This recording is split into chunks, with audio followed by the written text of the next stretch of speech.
ya leo tutajifunza jinsi ya kusetup our node project. Sawa? Kabla ya yote lazima tu make sure kama node tumesha install kwenye mashine zetu pamoja na npm. How can you verify it?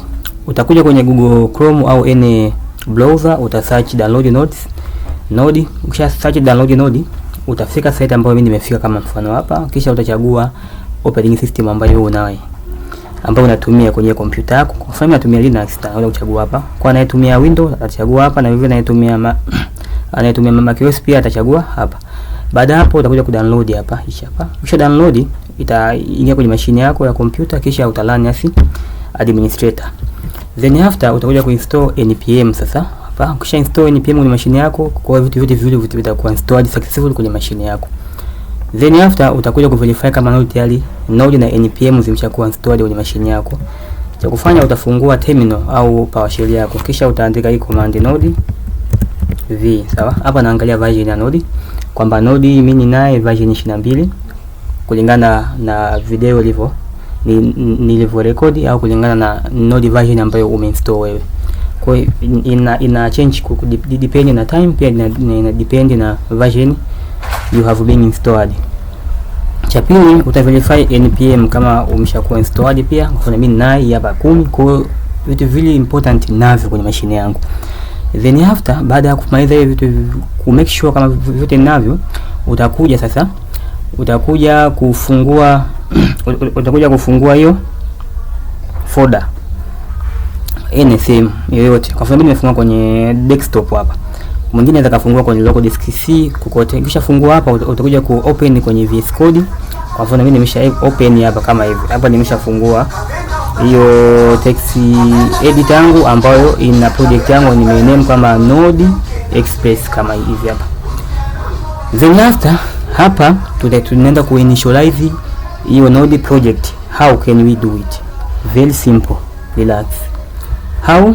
First kuna command nimeshakuandalia ili uwe nyepesi kuzitumia. Command very easy. Command ya kwanza na ya pili zote tumeshaziangalia. Inaangalia node ambayo nimeinstall version, na hii pia inaangalia npm version ambayo nimeinstall.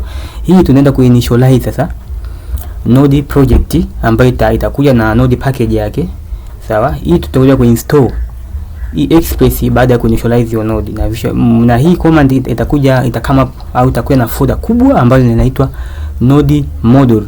Tutaliona hapa. Then after tutakuja kuinstall nini?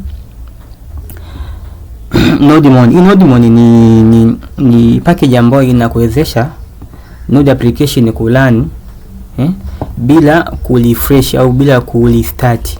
Wakati labda kwa mfano una make changes, kwa hiyo unavyo make changes bila kutumia NodeMon, unatakiwa application ilani kwa mara ya pili. Sasa inapoteza time, kwa hiyo inarahisisha development time. Tuanze kuinitialize hiyo project. Sawa? Baada hapo sasa tutakuja kuinitialize project ambayo nimesema ni node. Sawa? Ya command zote hizi hapo unaweza uka copy command zima kuja kupaste au ukaja kuandika moja moja. Sawa? Lakini kwa kusave time mimi na copy na kuja kupaste hapa, then utakuja project itakuja kuwa clear kwa mfano hivyo. Maana nisema itakuja na hichi kitu na nimeshakuja nacho. Then after nakuja kuinstall nini? Nakuja kuinstall hiyo Express. Sawa? Kuinstall Express. Kwa hiyo hapa Express itakuja installed. Baada ya kuja installed Express itakuja na hicho kitu kinachoitwa NodeMon hii hapa folder. Na kwa nini Express nimetoa? Sababu ni moja tu. Hii inatuwezesha kuhandle root, kutengeneza response vile vile na kureturn data katika mfumo wa JSON na ambaye ndio core ya our tutorial. Sawa? Then after tutakuja kuinstall nini?